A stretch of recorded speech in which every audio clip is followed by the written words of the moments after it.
हाँ जी दोस्तों, क्या हाल है, क्या हाल है, क्या हाल है। I hope you are all doing really really well. दोस्तों, welcome to your today's rapid revision.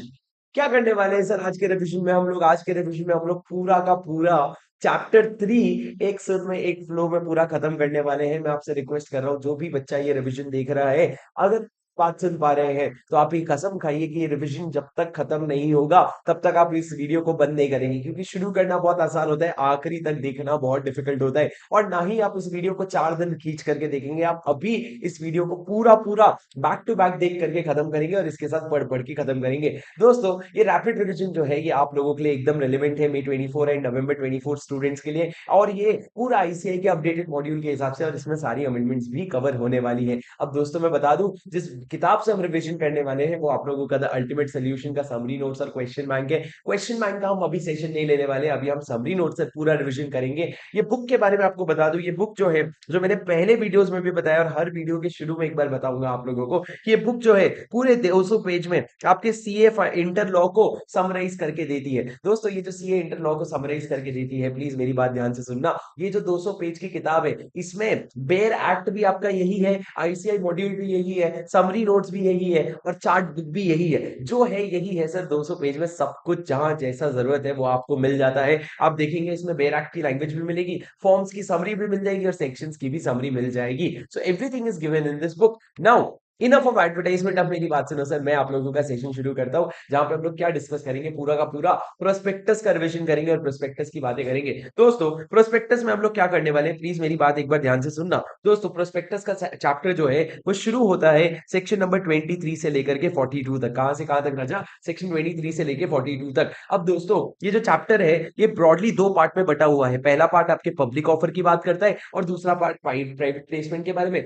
Public offer section 23 से 41 है और प्राइवेट प्लेसमेंट सेक्शन 42 है। एक ही सेक्शन है, सिर्फ सेक्शन 42 है उसमें, जो सबसे बड़ा सेक्शन है। अब दोस्तों, सेक्शन 23 क्या कहता है? वो कहते हैं पब्लिक ऑफर और प्राइवेट प्लेसमेंट के बारे में बात करता है। कहते हैं जो पब्लिक ऑफर होता है ना, वो पब्लिक ऑफर कोई पब्लिक कंपनी, प्राइवेट कंपनी वो दे सकती है। अगर बात करें पब्लिक कंपनी की और बात करें प्राइवेट कंपनी की, पब्लिक कंपनी क्या कर सकती है? पब्लिक ऑफर दे सकती है, प्राइवेट प्लेसमेंट कर सकती है, बोनस इशू या राइट इशू भी कर सकती है। पर दोस्तों, अगर एक प्राइवेट कंपनी है तो वो पब्लिक ऑफर नहीं दे सकती, तो वो क्या करेगा? सिर्फ और सिर्फ प्राइवेट प्लेसमेंट कर सकते हैं या राइट या बोनस इशू कर सकते हैं। प्लीज मेरी बात ध्यान से सुनना। उसके बाद दोस्तों एक नोट लिखा हुआ है, notified class of public companies, मतलब जो पब्लिक कंपनी को हम नोटिफाई करेंगे, हम यानी कि कौन? सेंट्रल गवर्नमेंट नोटिफाई करेगा, can issue securities for the purpose of listing on stock exchange in permissible foreign jurisdiction. जो मैं आप लोगों को समझा रहा था, ओवरसीज डायरेक्ट लिस्टिंग। कुछ कंपनीज है, हर कंपनी नहीं, कुछ कंपनी जिसका हम नाम नोटिफाई करेंगे, अगर तुम जाके अप्रूवल लोगे कि तुम्हारा नाम नोटिफाई हो जाएगा, तुम्हारी कंपनी के शेयर्स जो है, तुम्हारी कंपनी के शेयर्स इंडिया के बाहर किसी फॉरेन जुरिस्डिक्शन में अगर डायरेक्ट लिस्टिंग करना है ना, तो वो भी हम अलाउ कर देंगे, पर कुछ नोटिफाइड कंपनीज के लिए हम अलाउ करेंगे, हर किसी के लिए नहीं। इनके लिए हमने क्या कहा? Overseas direct listing. बट उसके अलावा से अगर किसी और को फॉरेन से पैसा चाहिए, तो किसी और को फॉरेन से पैसा चाहिए ना, तो तुम जीडीआर इशू करो, जिसके बारे में हम लोग सेक्शन 41 में पढ़ेंगे। क्या? जीडीआर इशू कर देना। अरे समझ रहे हो कि नहीं राजा? हाँ या नहीं? ठीक है। उसके बाद दोस्तों, मेरी बात एकदम ध्यान से सुनना। मैंने क्या कहा, ये आप लोगों का इंपॉर्टेंट डेफिनेशन शुरू होता है। सबसे पहले सिक्योरिटी का डेफिनेशन समझते हैं। सिक्योरिटी का डेफिनेशन बस इतना याद रखना, सिक्योरिटीज शेयर्स क्या होता है? जब आप कहते हो शेयर्स, तो आप इक्विटी शेयर या प्रेफरेंस शेयर की बात कर रहे हो। जब आप कहते हो सिक्योरिटी, जो security is a product term, उसमें शेयर्स भी आते हैं, डिबेंचर भी आते हैं, डेट भी आते हैं, सब चीजें आ जाती है। तो security is a wider term, share is a narrow term. बस इतना ही याद करना है आपको। उसके बाद याद रखना, एक छोटी सी बात लिखी हुई है सर, जो आपके एमसीक्यू में भी कभी आई थी, कि securities shall not include unit linked insurance policy. Sir, ये यूनिट लिंक्ड इंश्योरेंस पॉलिसी क्या है? आपको इसमें तो नहीं, मैं आपको टैक्स में समझा दूंगा, लेकिन यहाँ पे यूनिट लिंक्ड इंश्योरेंस पॉलिसी क्या है, कि आप लोगों का सिक्योरिटी शेल नॉट इंक्लूड यूएलआईपी, जिसको हम प्यार से यूलिप भी बोलते हैं। मतलब सर बेसिकली ये समझ लो, आपको पता होगा अगर आपके घर में किसी ने इंश्योरेंस लिया है, तो कुछ हिस्सा उसमें इंश्योरेंस का होता है और कुछ हिस्सा उसमें इन्वेस्टमेंट का होता है। तो उनको हम कहते हैं यूनिट लिंक्ड इंश्योरेंस पॉलिसी, जिसमें आपका इन्वेस्टमेंट भी हो रहा है और इंश्योरेंस भी हो रहा है। तो वो सिक्योरिटी के डेफिनेशन में नहीं आता, सिर्फ सिक्योरिटीज को सिक्योरिटीज के डेफिनेशन में लिया गया है।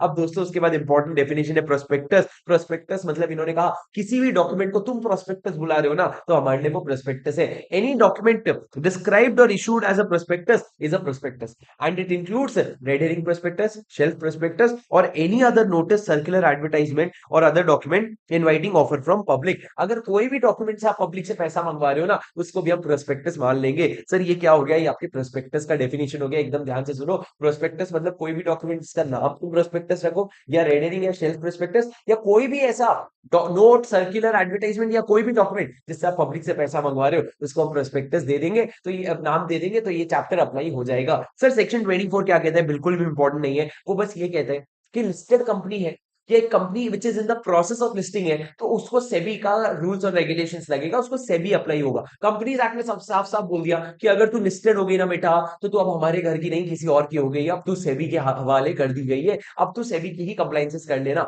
समझ रहे हो ना तुम, समझ रहे हो ना तुम? तो मेरी बात सुनो सर, सेक्शन नंबर 25 क्या कहता है राजा? सेक्शन नंबर 25 कहता है डीम्ड प्रोस्पेक्टस। डीम्ड प्रोस्पेक्टस का क्या मतलब होता है? मतलब एक ऐसा डॉक्यूमेंट जो प्रोस्पेक्टस नहीं है, पर उसको हम प्रोस्पेक्टस मान लेंगे। सर इसका थोड़ा सा आपको बैकग्राउंड दे दूं, सुनना मेरी बात ध्यान से। मत खुल, मत खुल, मत खुल, मत खुल, बदतमीज, चद्दर की कमीज, लोहे का पजामा, बंदे तेरा मामा। अरे क्या कर रहे हैं शुभम, इधर आओ। सुनो सर मेरी बात सुनो, क्या कहा मैंने? मैंने ये कहा कि अगर एक कंपनी है, कंपनी ने क्या किया, अपने शेयर्स अलॉट किए, किसको? किसी को भी अलॉट किए, लेकिन अलॉट करते वक्त उसका व्यू ये था, उसका इंटेंट ये था that these shares which are allotted to such person shall be offered for sale to public। ये पब्लिक के पास ऑफर फॉर सेल के लिए जाएगा। तो भैया जिस डॉक्यूमेंट के थ्रू ये ऑफर फॉर सेल हो रहा है ना, इस डॉक्यूमेंट को भी क्या मान लेंगे? प्रोस्पेक्टस। मतलब सर प्रोस्पेक्टस यूजुअली कौन इशू करता है? कंपनी। पर यहाँ पे बीच में कोई बिचौलिया है जिसको हम कहते हैं issue house. Sir legal language में नहीं, पर प्रैक्टिकल लैंग्वेज में इनको हम कहते हैं इशू हाउस। अगर एक इशू हाउस को तुमने शेयर दिया इस इंटेंट से कि वो ओएफएस कर दे, तो उस केस में जिस डॉक्यूमेंट से उसने ओएफएस किया है ना, उस डॉक्यूमेंट को हम क्या मान लेंगे? प्रोस्पेक्टस मान लेंगे। लेकिन दोस्तों इसमें दो प्रिजम्पशन था, इंटेंट को लेके दो प्रिजम्पशन था, कि दो केस में तो हम ये प्रिज्यूम करेंगे ही करेंगे कि तुम्हारा इंटेंट ऑफर फॉर सेल करवाने का था। सबसे पहला, जिस दिन ये अलॉटमेंट हुआ उसके 6 महीने के अंदर ऑफर फॉर सेल हो गया। जिस दिन अलॉटमेंट हुआ उसके 6 महीने के अंदर ऑफर फॉर सेल हो गया, तो हम ये समझ लेंगे कि कंपनी का इंटेंट ऑफर फॉर सेल करवाने का ही था। या दूसरा, जब भी ऑफर फॉर सेल हुआ उस दिन होल कंसिडरेशन पेड नहीं है, मतलब पूरा का पूरा पैसा नहीं मिला है अगर कंपनी को, तो उस केस में आप दोनों में से कोई भी केस होगा ना सर, तो ये प्रूव हो जाएगा कि intent was to issue it to the public.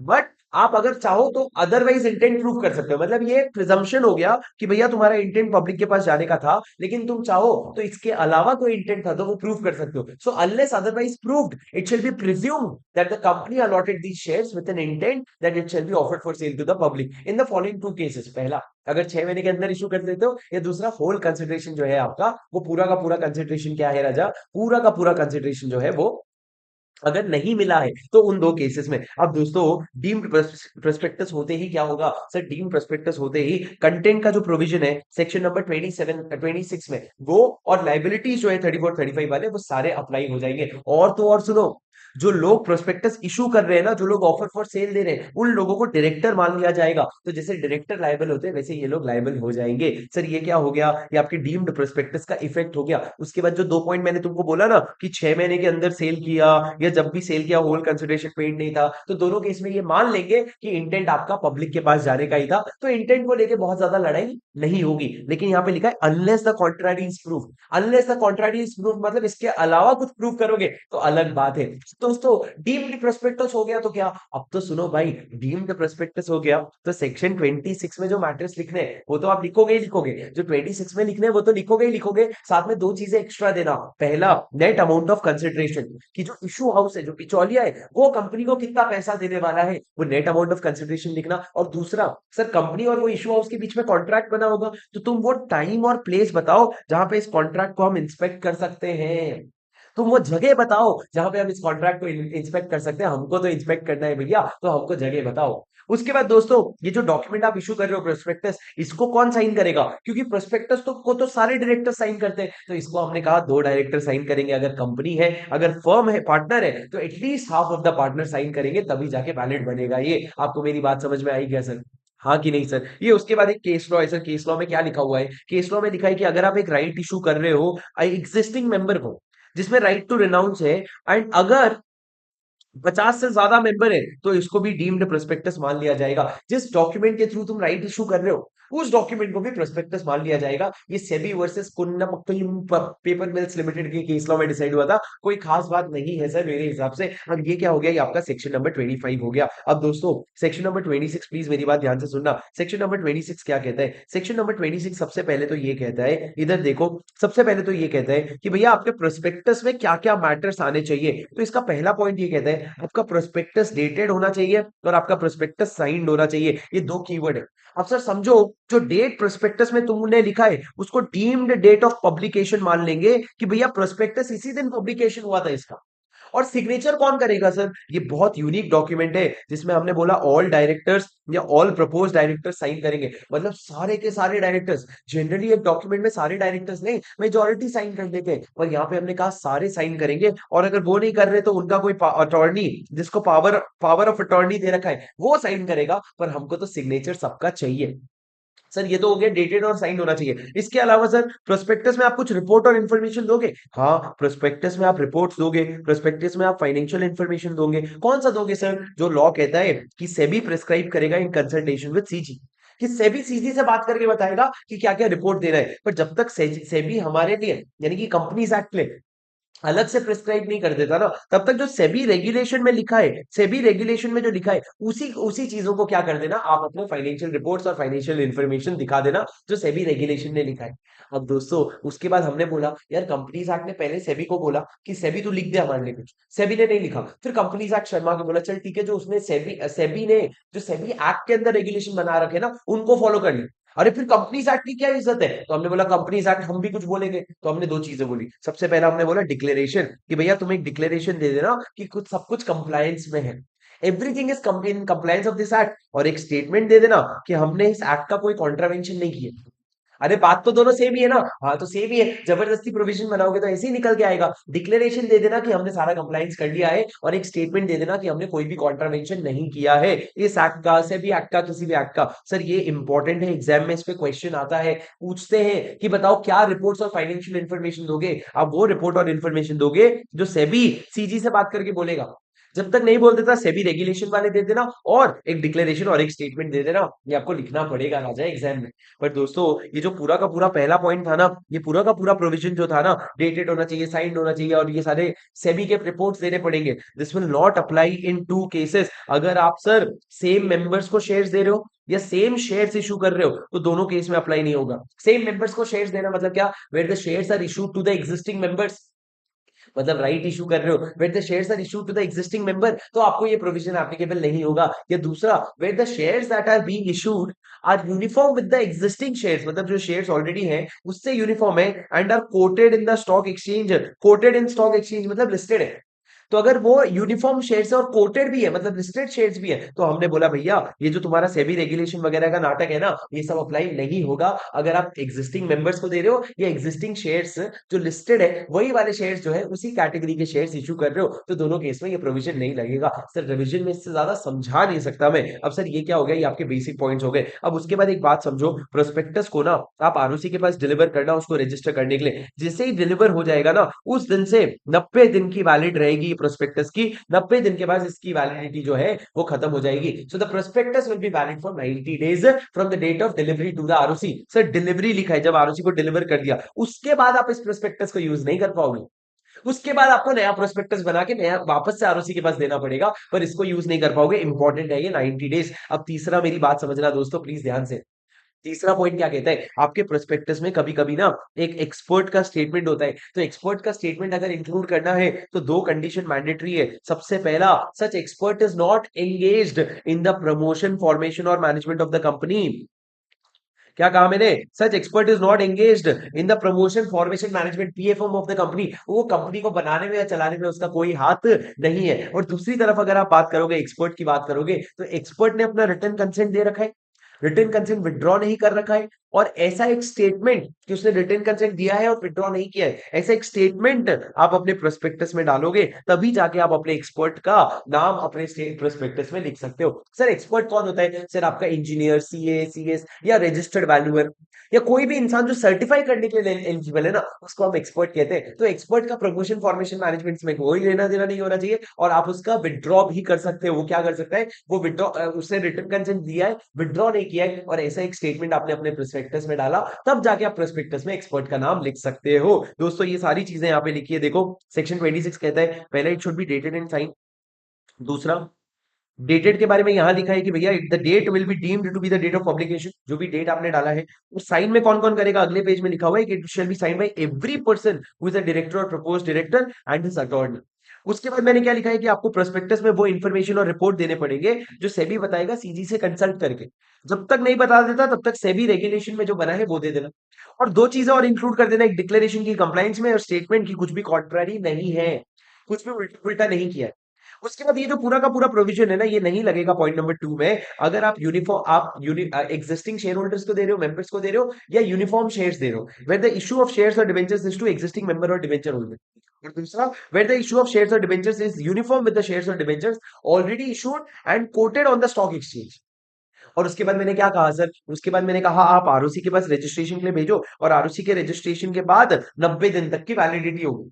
उसके बाद मैंने ये कहा कि अगर एक एक्सपर्ट का स्टेटमेंट ले रहे हो आप, तो उसमें पहला तो वो ही should not be engaged in the promotion, formation और management of the company, and written consent दिया है, विड्रॉ नहीं किया है, और ऐसा एक स्टेटमेंट आपने अपने प्रोस्पेक्टस में डाल दिया। प्रोस्पेक्टस के फेस पे दो चीजें और बता देना कि भैया हमने ये जो प्रोस्पेक्टस है इसको आरओसी को डिलीवर कर दिया था, और कौन से डॉक्यूमेंट्स अटैच किए थे वो भी बता देना। और अगर कुछ डिफॉल्ट हुआ तो उसमें पेनल्टी लग जाएगी सर, पेनल्टी आप पढ़ लेना। उसके बाद सर सेक्शन 27 बहुत इजी है। सेक्शन 27 क्या कहता है? इधर देख लो मेरी तरफ, आपको मैं समझाऊंगा नहीं बहुत ज्यादा, पर वेरिएशन हो रहा है। दोस्तों अगर आपने क्या कर रखा है, अगर आपने पब्लिक से पैसा ले रखा है और कुछ पैसा अनयूटिलाइज्ड है, क्या कहा मैंने? अनयूटिलाइज्ड है, और जिस चीज के लिए आपने पैसा ले रखा था वो ऑब्जेक्ट्स आप वेरी कर रहे हो, तो आपको चार चीजें करनी पड़ेगी। सबसे पहला, एसआर पास करो। क्या पास करो? एसआर। दूसरा, एसआर का जो भी डिटेल है उसको आपको दो जगह देना पड़ेगा, एक तो न्यूज़पेपर में और दूसरा वेबसाइट में। राजा बोलो किधर? एक बार अपने मुंह से बोलो, अपने जुबा केसरी बोलो, न्यूज़पेपर और वेबसाइट, ये दो जगह देना पड़ेगा। न्यूज़पेपर में दो न्यूज़पेपर है राजा, एक इंग्लिश न्यूज़पेपर है, एक वर्नाक्युलर है, एक इंग्लिश है एक वर्नाक्युलर है। और उसके बाद आपको तीसरा क्या करना पड़ेगा? The amount so raised can not be used for trading और dealing in security. Equity shares में ट्रेडिंग नहीं कर सकते, ये एक इंपॉर्टेंट प्रोहिबिशन है, ये एक इंपॉर्टेंट प्रोहिबिशन है। और उसके बाद राजा, जो डिसेंटिंग शेयर होल्डर होंगे ना, जितने भी तुम्हारे नाराज फूफा होंगे, उनको एग्जिट ऑप्शन देना कि निकल ले पहली फुर्सत में, ठीक है? तो आप क्या बोलोगे डिसेंडिंग शेयर होल्डर को कि निकलो भैया, एग्जिट ऑफर ले लो। और ये जो एग्जिट ऑफर आप दे रहे हो ना, ये कौन से प्राइस पे दोगे? जो सेबी का प्राइस डिटरमाइन होगा। और ये ऑफर कौन देगा सर? आपकी कंपनी का प्रमोटर या जो कंट्रोलिंग शेयर होल्डर है, वो लोग ये ऑफर देंगे। पर सेक्शन 27 के अंदर आप वेरिएशन करोगे। कैसे सर? पहला ऐसा, दूसरा डिटेल्स न्यूज़पेपर और वेबसाइट में छाप देना, तीसरा इक्विटी शेयर्स में डील मत करना, और चौथा डिसेंडिंग शेयर होल्डर का ऑप्शन दे देना। अब दोस्तों दो बातें याद रखना, जो स्पेशल रेजोल्यूशन आप पास करवा रहे हो ना, ये एक तो पोस्टल बैलेट से होना चाहिए, और दूसरा जो एडवर्टाइजमेंट आप करवा रहे हो ना न्यूज़पेपर में, ये फॉर्म पीएएस 1 में होता है। ये आपके इस चैप्टर का सबसे पहला फॉर्म है। पीएएस इसलिए क्योंकि prospectus and allotment of securities chapter का नाम, तो पीएएस 1 फॉर्म में ये क्या होता है? ये आप लोगों का, ये न्यूज ये जाता है आप लोगों का पीएस 1 फॉर्म में जाता है। ये क्या हो गया दोस्तों? ये आप लोगों का सेक्शन नंबर 27 हो गया। तुमको समझी क्या मेरी बात? Did you understand? ओके। अब दोस्तों मेरी बात आगे सुनना ध्यान से। मैंने क्या कहा? रूल नंबर 7 कहता है, ये रूल नंबर 7 ये कहता है कि एसआर जब आप पास करोगे ना, तो आप बहुत सारी डिटेल दोगे, उसमें ये सारी डिटेल दे देना कि कितना पैसा लिया था, क्या काम के लिए लिया था, कितना यूज हुआ है, कितना बचा है, किस काम के लिए यूज करने वाला हूँ, क्यों यूज करने वाला हूँ, रीजन क्या है, रिस्क क्या है, ये सारी चीजें आपको बतानी पड़ेगी। दोस्तों ये आप लोगों का रूल 7 हो गया। अब उसके बाद मेरी बात सुनो, सेक्शन नंबर 28 पे आ जाते हैं। सेक्शन नंबर 27 में इसके अलावा और कुछ भी दम नहीं है। पॉइंट नंबर 3 और 4 आप काट सकते हो। अब आगे सुनो दोस्तों, सेक्शन नंबर 28 क्या कहते हैं? रेडी हो तुम? छोटा सा सेक्शन है।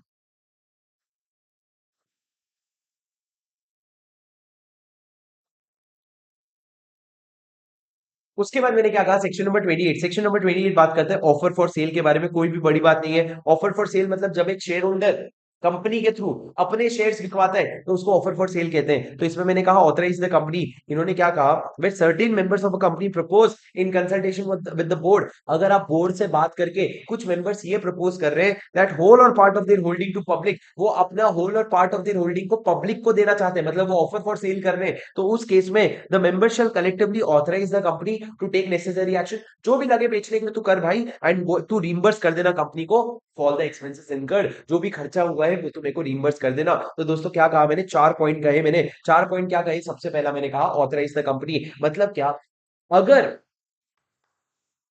Attention please sir, offer for sale मतलब क्या होता है, ऑफर फॉर सेल मतलब राजा, अगर आप अपने शेयर्स किसी कंपनी को, आप अगर अपने आप एक शेयर होल्डर हो, आप अपने कंपनी को जाके बोल रहे हो कंपनी मेरे शेयर्स तू पब्लिक को बिकवा देगा क्या, और कंपनी को मैंने बोला तेरे को जो पावर लगेगा तू कर, तेरा जो खर्चा होगा मैं तेरे को रिइंबर्स कर दूंगा, तो उस केस में आपके शेयर्स जब कंपनी बेचने जाएगा ना तो उसको कहेंगे ऑफर फॉर सेल। अब जिस भी डॉक्यूमेंट से ऑफर फॉर सेल होगा उसको प्रोस्पेक्टस मान लिया जाएगा कि ये भी प्रोस्पेक्टस है, और आपका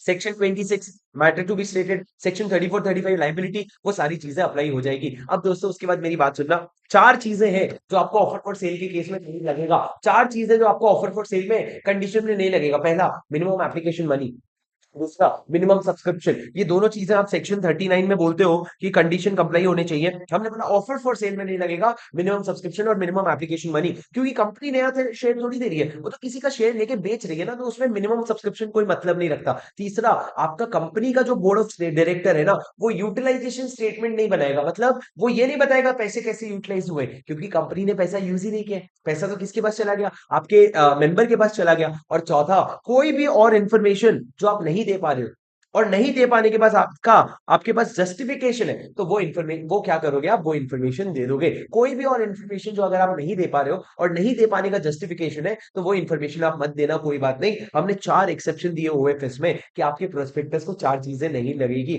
सर समझ गए क्या आप, did you understand? Okay, now sir section 29 में आप लोगों को यहां से पढ़ाने की जगह मैं बहुत सिंपल करके आपको मेरे नोट से बता देता हूं, इधर देखो दोस्तों, सेक्शन 29 क्या कहते हैं, सेक्शन 29 कहता है हम डीमैट फॉर्म में कन्वर्ट करेंगे शेयर्स को। दो तरह की कंपनीज होते हैं, एक पब्लिक कंपनी होता है और एक प्राइवेट कंपनी होता है। हमने प्राइवेट कंपनी को कहा कि राजा तू अपने शेयर्स या तो तू डीमैट फॉर्म में रख ले या तू फिजिकल फॉर्म्स में इशू कर ले, आज भी फिजिकल फॉर्म में इशू कर ले, 2024 में भी फिजिकल फॉर्म में इशू कर ले, हमने बोला चलता है, कोई दिक्कत नहीं है। पर अगर पब्लिक कंपनी की बात करूं राजा, तो पब्लिक कंपनी में क्या होगा, पब्लिक कंपनी के केस में हमने बोला दो तरह की कंपनी होती है, एक तो लिस्टेड कंपनी होती है और एक अनलिस्टेड कंपनी होती है, एक लिस्टेड और एक अनलिस्टेड। हमने बोला लिस्टेड तेरे लिए तो हमने शुरू में ही बोल दिया है सेक्शन 24 में कि सेबी तेरा ध्यान रखेगा, तो हम तेरे से बात नहीं करेंगे, हम बात करेंगे अनलिस्टेड पब्लिक कंपनी से। अनलिस्टेड पब्लिक कंपनी में हमने बोला, यूपीसी को हमने बोला हम तेरे सारे शेयर्स क्या करवाना चाहते हैं, डीमैट में कन्वर्ट करवाना चाहते हैं। तो इसके तरीका क्या था, सबसे पहले तो हमने बोला कि अगर ये कंपनी कोई भी ट्रांसफर, इशू, बाईबैक, कोई भी इशू, बाईबैक, बोनस शेयर्स या राइट शेयर्स इशू करना चाहती है ना, ये कंपनी यानी कि जो भी अनलिस्टेड कंपनी है तुम करो, लेकिन तुम्हारे जो प्रमोटर हैं, डायरेक्टर हैं, की मैनेजरल पर्सन है, वो सबको बोलो अपनी एंटायर शेयर होल्डिंग को डीमैट में कन्वर्ट करे, पूरी की पूरी शेयर होल्डिंग को डीमैट में कन्वर्ट करते।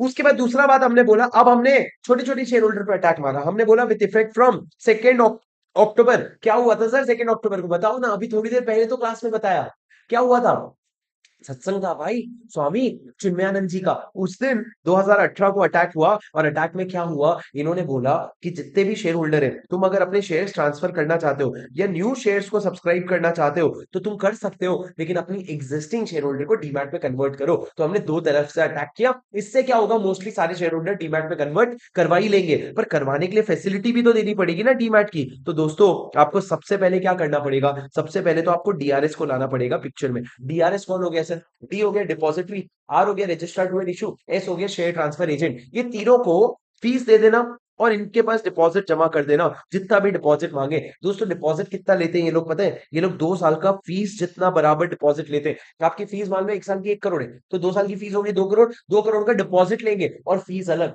तो आपने ये फैसिलिटी अरेंज करवानी है। एक बार फैसिलिटी हो गई ना, उसके बाद आपको क्या करवाना है, आईसिन नंबर लेना है, इंटरनेशनल सिक्योरिटी आइडेंटिफिकेशन नंबर। एक बार बोलो, अपने मुंह से बोलो भाई, बैठे बैठे बोलो, इंटरनेशनल सिक्योरिटी आइडेंटिफिकेशन नंबर लेना है। और उसके बाद राजा, ये मिल जाने के बाद ना अपने शेयर होल्डर्स को बताना कि हमारे पास कन्वर्जन का डीमैट का फैसिलिटी है, आओ और अपने आप को डीमैट में कन्वर्ट करवा लो। अब दोस्तों, अगर किसी भी शेयर होल्डर को डीआरएस के साथ डील करने में दिक्कत हुई ना, तो वो रोते रोते चला जाएगा आईपीएफ अथॉरिटी के पास। जो आप डिविडेंड वाले चैप्टर में पढ़ते हो ना, आईपीएफ अथॉरिटी, वो वाले अथॉरिटी के पास चला जाएगा और वो डीआरएस के ऊपर एक्शन ले लेगा जैसा भी उसको ठीक लगे। पर आप शेयर होल्डर किसके पास जा सकते हैं, आईपीएफ अथॉरिटी के पास जा सकता है। सर ये ब्रॉडली आपका प्रोविजन हो गया, किसका, आपका पूरा का पूरा प्रोविजन हो गया 29 का, जो अनलिस्टेड पब्लिक कंपनी के बारे में बात करते हैं। इससे ज्यादा एक इंपॉर्टेंट चीज है, बस सुन लो कि आप जब अनलिस्टेड कंपनी हो और आप इस तरह का डीमैट में कन्वर्ट कर रहे हो ना, तो आपको एक साल में 2 बार फॉर्म पीए6 भरना पड़ता है, जो किसके बारे में है कि कितना शेयर डीमैट में कन्वर्ट हो गया, कितना बचा है। साल में 2 बार भरोगे।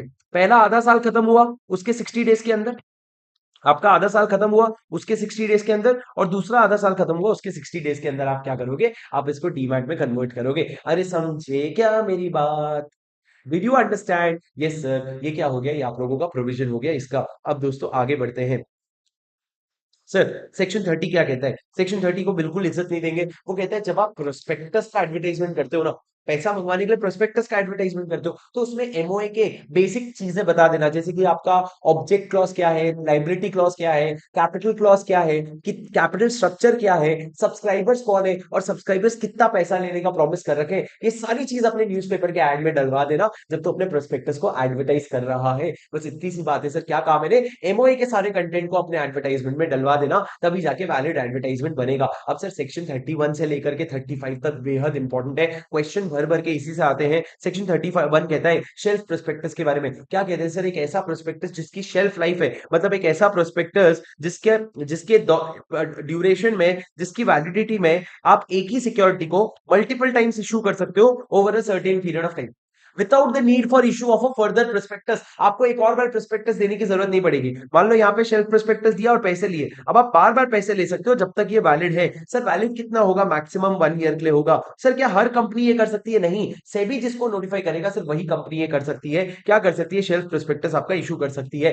दोस्तों आपको एक बार, कभी बार बार आपको क्या नहीं करना पड़ेगा, आपको वापस से प्रोस्पेक्टस इशू करने की जरूरत नहीं है। ये शेल्फ प्रोस्पेक्टस हो गया, और साथ में एक और डॉक्यूमेंट आपको इशू करना पड़ेगा जब आप सेकेंड या सब्सिक्वेंट इशू कर रहे हो, तो आपको इंफॉर्मेशन मेमोरेंडम बनाना पड़ेगा। सर ये इंफॉर्मेशन मेमोरेंडम कौन से फॉर्म में बनता है, ये पीएएस 2 में बनता है। पीएएस 1 पढ़ा था आपने, वो क्या था, जब आपका वेरिएशन हो रहा है, पब्लिक से पैसा लिया, वेरिएशन हो रहा है, उसका एसआर पास करने के लिए एडवर्टाइजमेंट दोगे, वो एडवर्टाइजमेंट पीएएस 1 में बनता था, ये पीएएस 2 हो गया। पीएएस 2 में इंफॉर्मेशन मेमोरेंडम बना रहे हो, जिसमें आप बताओगे सीएफओ का क्या हाल है। सीएफओ मतलब कौन सर, आपका चीफ फाइनेंशियल ऑफिसर। नहीं, पहला बताओ, आपने कुछ नए चार्जेस क्रिएट किए हैं क्या, आपके असेट्स के अगेंस्ट कुछ न्यू चार्जेस क्रिएट किए हैं कि कब, पिछले इशू में और इस इशू के बीच में कुछ नए चार्जेस क्रिएट हुए हैं क्या, कुछ फाइनेंशियल पोजीशन में मटेरियल चेंजेस हुआ है क्या, या any other information as may be prescribed, ये आप इंफॉर्मेशन मेमोरेंडम में डालोगे। और ये जो आपका शेल्फ प्रोस्पेक्टस है और ये इंफॉर्मेशन मेमोरेंडम है, इनको मिला करके क्या माना जाएगा, प्रोस्पेक्टस माना जाएगा।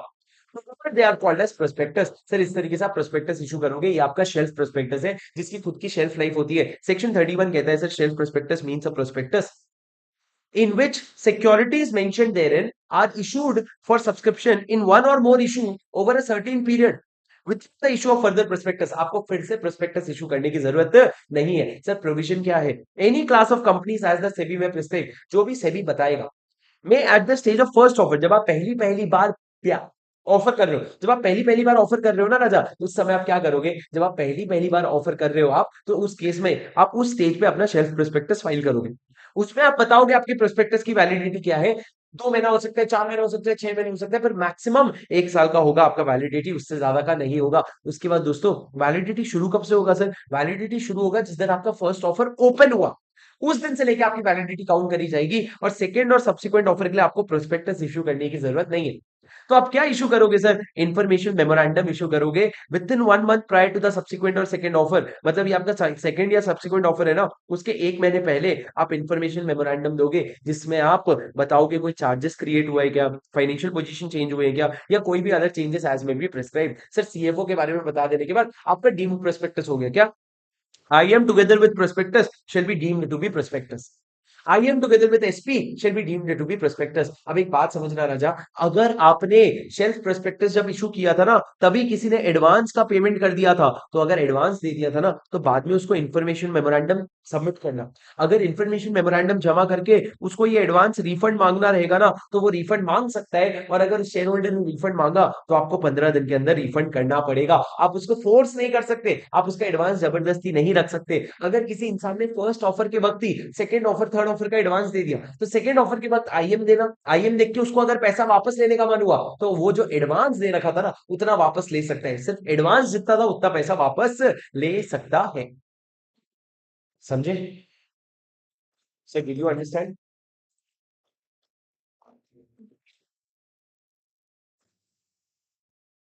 समझे?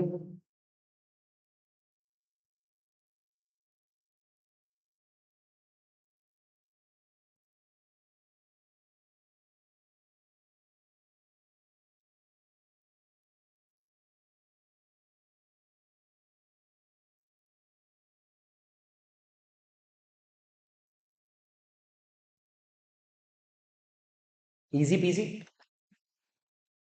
चलो सर, रेड हेरिंग प्रोस्पेक्टस क्या कहता है राजा? रेड हेरिंग प्रोस्पेक्टस ये कहता है एक ऐसा प्रोस्पेक्टस जिसमें क्वांटम और प्राइस मिसिंग है। मैंने आपको क्लास में समझाया था, ड्राफ्ट रेड हेरिंग प्रोस्पेक्टस दिखाया था पेटीएम का, जोमेटो का। उसमें क्या होता है? क्वांटम और प्राइस मिसिंग होता है। क्वांटम और प्राइस मतलब क्या सर? कितनी क्वांटिटी के शेयर्स और कितना प्राइस है वो नहीं पता। हमको टोटल कैपिटल पता है कि हमको 10,000 करोड़ शेयर, 10,000 करोड़ रुपए चाहिए, पर उसमें कितने शेयर्स लगेंगे और एक शेयर का प्राइस क्या होगा वो हमको नहीं पता होता है। तो जब ऐसा प्रोस्पेक्टस बनाते हैं तो ये रेड हेरिंग प्रोस्पेक्टस होता है। सर क्या रेड हेरिंग प्रोस्पेक्टस देना मैंडेटरी होता है? नहीं भैया, ऑप्शनल होता है, तुम्हारी मर्जी। A company proposing to make an offer of security may issue red herring prospectus prior to prospectus. उससे क्या होगा सर? उससे क्या होगा? आपको सबसे पहले तो RHP जो है ROC के पास फाइल करना पड़ेगा at least 3 days prior to the opening of the subscription.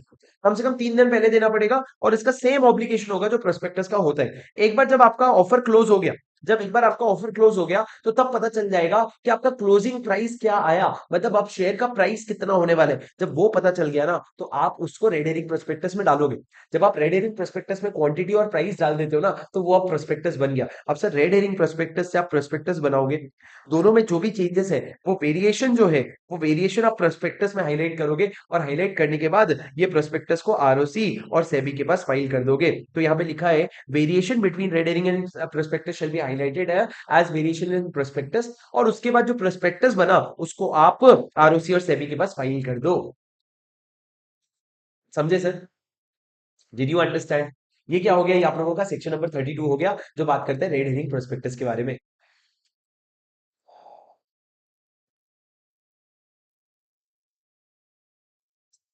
Okay, आगे बढ़ू? ठीक है सर। सर सेक्शन 33 बहुत इजी है, ये बात करता है एवरेज प्रोस्पेक्टस के बारे में। ध्यान से सुनना सर, जब भी आप कोई IPO लाते हो ना, मैंने आपको क्लास में वो वीडियो दिखाया था, किसका वाला वीडियो? प्रसाद वाला, PP वाटर बॉल्वा, PP वाटर बॉल्वा IPO। जब भी आप IPO लाते हो ना, तो आप IPO का एप्लीकेशन फॉर्म बांटते हो। वो एप्लीकेशन फॉर्म के साथ ना एक प्रोस्पेक्टस आता है जिसको हम कहते हैं average prospectus. Average prospectus defined है सेक्शन 2 क्लॉज 1 में, जो कहता है कि एवरेज प्रोस्पेक्टस मतलब एक ऐसा प्रोस्पेक्टस जो आपके ओरिजिनल प्रोस्पेक्टस का सैलिएंट फीचर्स इंक्लूड करता है। क्या इंक्लूड करता है? Salient features. सैलिएंट फीचर्स मतलब की फीचर्स, जो भी की फीचर्स इंक्लूड करे उसको हम एवरेज प्रोस्पेक्टस कहते हैं। तो ये कहते हैं एप्लीकेशन फॉर्म के साथ ना एवरेज प्रोस्पेक्टस दे देना, एप्लीकेशन फॉर्म के साथ एवरेज प्रोस्पेक्टस दे देना। पर राजा मेरी बात ध्यान से सुनो, आपको एप्लीकेशन फॉर्म के साथ एवरेज प्रोस्पेक्टस नहीं देना पड़ेगा 3 केस में। सबसे पहला, अगर वो एप्लीकेशन फॉर्म आप अंडर राइटिंग अग्रीमेंट के लिए दे रहे हो। किसके लिए दे रहे हो? आप अंडर राइटिंग अग्रीमेंट के लिए दे रहे हो, या अगर आप application form other than public issue के लिए दे रहे हो, मतलब पब्लिक इशू नहीं कर रहे हो, प्राइवेट प्लेसमेंट कर रहे हो, तो एवरेज प्रोस्पेक्टस की जरूरत नहीं पड़ेगी। और तीसरा, अगर आप अपने एग्जिस्टिंग मेंबर्स को शेयर्स ऑफर कर रहे हो, किसको? एग्जिस्टिंग मेंबर्स को शेयर ऑफर कर रहे हो, तो भी आपको इसकी जरूरत नहीं पड़ेगी। तो ये 3 केस में आपको एवरेज प्रोस्पेक्टस जो है नहीं देना पड़ेगा, बाकी सब जगह आपको एवरेज प्रोस्पेक्टस देना पड़ेगा। इस सेक्शन का अगर आपने डिफॉल्ट किया तो आप पे पेनल्टी लगेगी, 50,000 रुपए हर डिफॉल्ट का लगेगा। इस सेक्शन का डिफॉल्ट करने पे पेनल्टी लगेगा। अरे समझ आया क्या तुमको? Did you understand? सर ये क्या था? सेक्शन नंबर 33 था, जो एवरेज प्रोस्पेक्टस की बात करता है। अब सर आपका 34 और 35 सबसे ज्यादा इंपॉर्टेंट सेक्शन है। अगर आपका प्रोस्पेक्टस मिसलीडिंग है तो क्या होगा सर? आपको सेक्शन 34 और 35 लग सकता है। 34 बात करते हैं क्रिमिनल लाइबिलिटी, 35 बात करते हैं सिविल लाइबिलिटी। सर फर्क क्या है क्रिमिनल और सिविल लाइबिलिटी में राजा? क्रिमिनल लाइबिलिटी मतलब हम आपको जेल भेज देंगे, फाइन दे लगा देंगे, मारेंगे, धाड़ेंगे, जो भी करेंगे। पर सिविल लाइबिलिटी मतलब क्या? तूने जिसका पैसा चुराया है ना, उसको पैसे वापस भी भरवाएंगे। मतलब तूने शेयर होल्डर का पैसा खाया है तो तू शेयर होल्डर को कॉम्पेंसेट कर, वो भी तेरी पेनल्टी है। याद रखना, एक चीज बता रहा हूँ, पहले सेक्शन समझ लो फिर बताऊंगा, याद दिलाना मैं बाद में, ठीक है? सर सेक्शन 34 क्या कहते हैं? सेक्शन 34 कहते हैं क्रिमिनल लाइबिलिटी। मतलब अगर आपका प्रोस्पेक्टस मिसलीडिंग है, प्रोस्पेक्टस में एक ऐसा स्टेटमेंट है विच इज अनट्रू और misleading, every person who authorises such prospectus will be liable under 447। इधर देखो मेरी आंखों में, सुनो, where a prospectus is untrue और misleading, every person who authorizes such prospectus shall be liable under section 447। Sir when the prospectus is untrue और misleading, पर उसके बाद उसमें एक्सेप्शन है, दो एक्सेप्शन है, कि अगर एक इंडिविजुअल ने प्रूव कर दिया सबसे पहला कि वो जो एरर या ओमिशन है ना, या जो अनट्रू स्टेटमेंट है, इट वाज इमटेरियल। तुमने मुकेश अंबानी का नाम नीता अंबानी लिखने की जगह टीना अंबानी लिख दिया, अबे इससे शेयर होल्डर को क्या फर्क पड़ता है मुकेश अंबानी किसके साथ भी करे शादी? उससे शेयर होल्डर को क्या फर्क पड़ता है भाई? तो इसीलिए नीता अंबानी का नाम लिखने की जगह टीना अंबानी लिख दिए, इट इज इमटेरियल। और दूसरा, मेरी बात ध्यान से सुनना सर, पहली चीज हो गई इमटेरियल, दूसरी चीज हो गई where the person proves that there was reasonable ground to believe. RGTB बोले तो एक बार तुम बोलो अपने मुंह से, बोलो जुबा केसरी, आरजीटीबी बोले तो रीजनेबल ग्राउंड टू बिलीव। क्या रीजनेबल ग्राउंड टू बिलीव था? कि भैया जो ओमिशन या इंक्लूजन है ना, जो ओमिशन या इंक्लूजन है, दैट वाज नेसेसरी, उसको लगता था ये सही है और ये करना जरूरी था, it is true and it is necessary, तो भैया उसने अनजाने में किया है ना, तो हम माफ कर देंगे। लेकिन प्रूफ करने का ओनस किस पे है? वो बंदे पे है जिसने ऑथराइज किया था, मतलब जो बंदा लायबल हो रहा है ना, उस बंदे पे है। तो ये क्या हो गया सर? ये आपका सेक्शन 34 हो गया, जिसके दो एक्सेप्शन, ठीक है?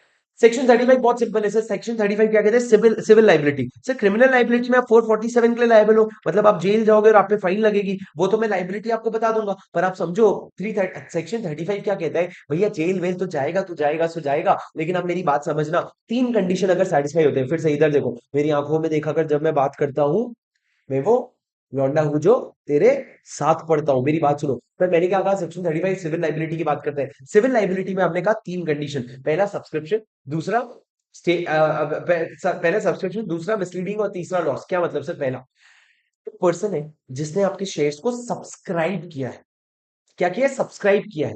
सब्सक्राइब किया है, अक्वायर नहीं। अक्वायर मतलब क्या होता है सर? आप सेकेंडरी मार्केट से खरीद रहे हो, जैसे किसी और से खरीद लिया, कहीं से खरीद लिया, शेयर मार्केट से खरीद लिया। पर अक्वायर सब्सक्राइब मतलब आप कंपनी से पहली बार आईपीओ में या एफपीओ में लेते हो। तो अगर आपने सब्सक्राइब किया है acting on a prospectus which had a misleading statement, आपने एक ऐसे प्रोस्पेक्टस पे भरोसा किया जिसमें मिसलीडिंग स्टेटमेंट है। एंड थर्ड, उस इस इन्वेस्टमेंट की वजह से you have suffered any losses और डैमेज, अगर आपका नुकसान हुआ है, तीनों कंडीशन मीट होते हैं, तो उस केस में क्या होगा? एनी पर्सन विल बी, कौन पर्सन? जो भी कंपनी है, कंपनी और उसके अलावा director, promoter, every person who authorise and expert, ये सारे लोग क्या हो जाएंगे? They will be liable under section 35 to compensate such person for the loss और डैमेज। जो भी लॉस या डैमेज हुआ है उसका आप कॉम्पनसेशन करके दोगे, अगर आप क्या करते हो? अगर आप सेक्शन 35 में सिविल लाइबिलिटी अट्रैक्ट करते हो। अब दोस्तों, तीन एक्सेप्शन है, कि तीन केस में हमने क्या कहा था? तीन केस में हम आपको सेक्शन 35 में लाइबल नहीं करवाएंगे। राजा ये तीन केस ना ध्यान से याद कर लेना। तीन केस कौन से हैं? सबसे पहला,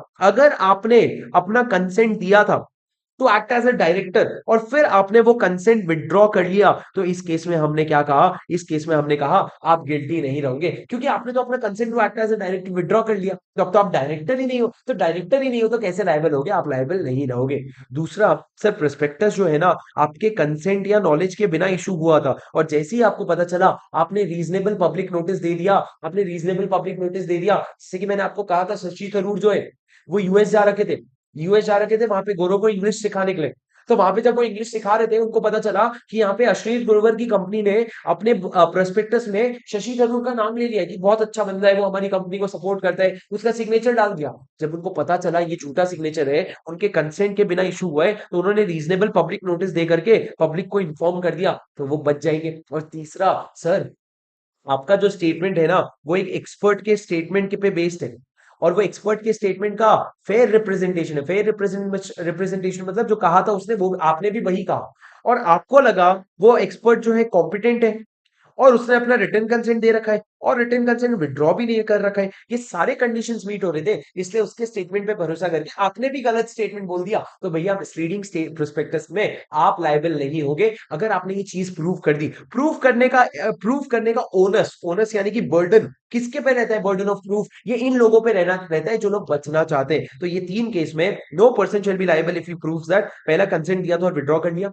दूसरा बिना ही उसके कंसेंट के इशू हो गया था लेकिन उसने रीजनेबल पब्लिक नोटिस दे दिया, और तीसरा एक्सपर्ट रिपोर्ट अगर है कि फिर एक्सपर्ट के रिपोर्ट पे बेस्ड था, फेयर रिप्रेजेंटेशन था, उसको लगा कॉम्पिटेंट है, कंसेंट मिला था और कंसेंट विड्रॉ नहीं हुआ था, तो इन तीनों केसेस में वो इंडिविजुअल बच जाएगा। अब दोस्तों लास्ट में सुनना, पर अगर ऑन द कॉन्ट्ररी ये प्रूव हो गया कि मिसलीडिंग प्रोस्पेक्टस आपने किसी को धोखा देने के इरादे से बनाया था, क्या करते सीधा सुन नहीं रहे हो तुम, सुनो तो सही, धोखा देने के इरादे से बनाया था, तो any the person shall be personally responsible without any limitation of liability, मतलब अनलिमिटेड पर्सनल लाइबिलिटी हो जाएंगी, मतलब इसमें तेरा घर चला जाएगा, इसमें तेरा घर चला जाएगा। अरे समझे क्या? Did you understand? Sir peak versus गुडनी का केस हुआ था, पीक वर्सेस गुडनी का केस लॉ में क्या डिसाइड हुआ था कि सेक्शन 35 का जो रेमेडी होता है ना, 35 का जो रेमेडी होता है, it is only available when you subscribe to the shares. अगर आप किसी से अक्वायर करोगे शेयर्स तो उस केस में सेक्शन 35 आपकी हेल्प नहीं करेगा। दोस्तों एक एग्जाम पॉइंट ऑफ व्यू से बात बताता हूँ, बहुत सारे बच्चों को कंफ्यूजन होता है 34 लगेगा कि 35 लगेगा एक क्वेश्चन में। एक बात समझना, कहीं अगर सेक्शन 35 लग रहा है मतलब आपका प्रोस्पेक्टस मिसलीडिंग तो है, तो आपको सेक्शन 34 भी बाय डिफॉल्ट लग जाएगा, जो जहां 35 लग रहा है वहां पे आपको 34 भी लग ही जाएगा। पर अगर सेक्शन 34 लग रहा है तो जरूरी नहीं है 35 लगे, क्यों? क्योंकि 35 लगाने के लिए याद रखना सब्सक्रिप्शन का केस होता है, सब्सक्राइब किया है तो ही एप्लीकेबल होगा और सामने वाले को लॉस हुआ है तो ही एप्लीकेबल होगा। तो ये दो आप ये ध्यान रखना कि कभी 35 लग रहा है तो 34 डेफिनेटली लग जाएगा, पर 34 लग रहा है ना तो जरूरी नहीं है 35 लगे। आप चेक कर लेना सब्सक्रिप्शन का केस है क्या और लॉस हुआ है क्या, अगर वो दोनों कंडीशन भी मीट हो जाते तो प्रोस्पेक्टस तो मिसलीडिंग है ही, तो आपका 35 भी लग जाएगा। पर क्वेश्चन में कभी समझ में ना आए ना तो it is always better to write both the sections. If your mind is saying 34 भी लिख सकता हूँ 5 भी लिख सकता हूँ तो दोनों लिख दे, चाहे आईसीआई ने लिखा हो या ना लिखा हो, आपको लगता है ना दोनों लग सकता है आप लिख दो, रिस्क नहीं लेने का भाई, समझे क्या? उसके बाद सर ये सारा बकवास है ये सारा छोड़ दो, अब लास्ट में आ जाओ सर 447 का पनिशमेंट फॉर फ्रॉड क्या है, एक बार बताऊंगा इधर स्क्रीन पे देखो सर। 447 का फ्रॉड कहता है एक लिमिट है 1% ऑफ टर्नओवर और 10 लाख रुपीज, सर ये आपका लिमिट 1% ऑफ टर्नओवर और 10 लाख रुपीज। अगर इसके ऊपर का फ्रॉड होगा ना राजा, तो ध्यान से सुनना, आपको जेल लगेगा 6 महीने से 10 साल तक का, और आपको फाइन लगेगा 3 टाइम्स तक का। जेल एंड फाइन एंड मतलब जेल के साथ साथ फाइन जाओगे, लेकिन सर अगर ये आपका पब्लिक इंटरेस्ट इन्वॉल्व है ना तो आपको जेल मिनिमम 6 महीने का नहीं, मिनिमम 3 साल का हो जाएगा, तो 3 साल से 10 साल और फाइन कितना हो जाएगा आपका 3 गुना, उतना ही।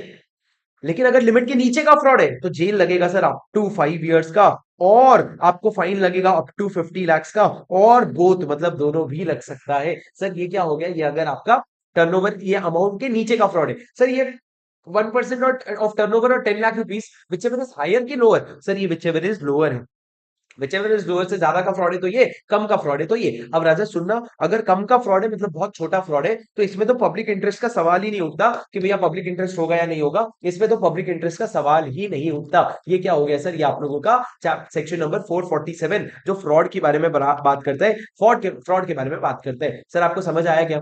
34 और 35 समझ आया आपको? बोलो एक बार ऐसे, एक बार सांस लेके एब्जॉर्ब कर लो सारा कंटेंट।